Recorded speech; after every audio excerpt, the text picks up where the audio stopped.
Those of you who saw the advert saying that Macs were for the fun stuff might be asking themselves this: where are the games?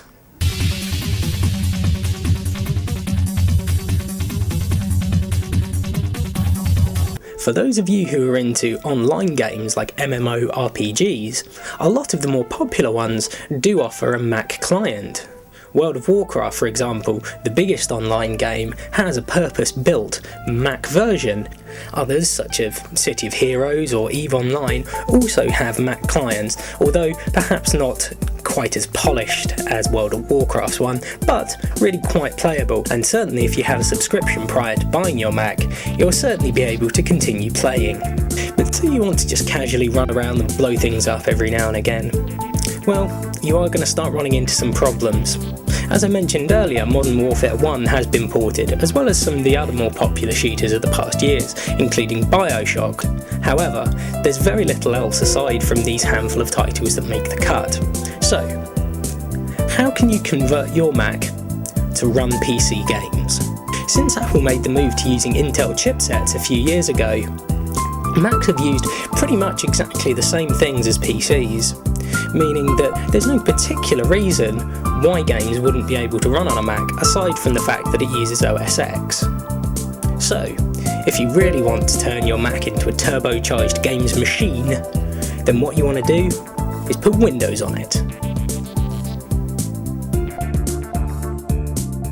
That pause was to let that sink in. I know that many of you will have bought a Mac specifically because you don't like Windows and all of the things that comes with it, but it's a compromise that you have to make if you want to be running the latest games.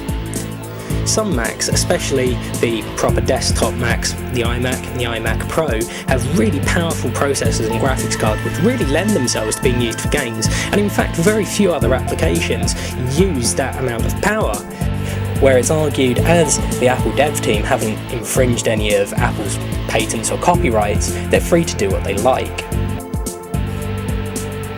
It's not only iPhones that can be jailbroken.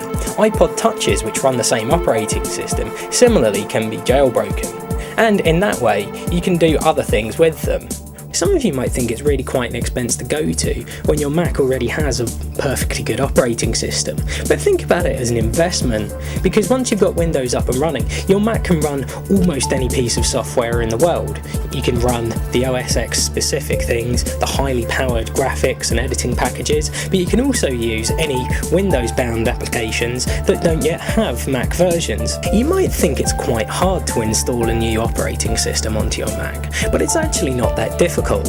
Nowadays, Apple provide technical support for it and detailed user guides, and basically it's just a matter of following the instructions.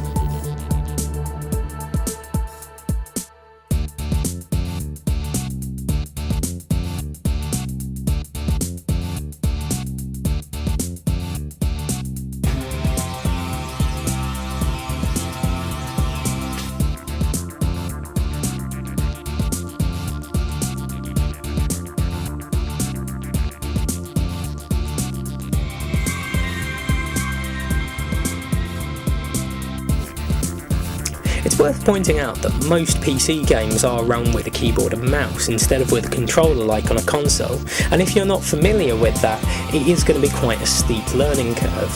However, you can still buy a control pad and plug it in and essentially use your Mac the same way as you would use a console.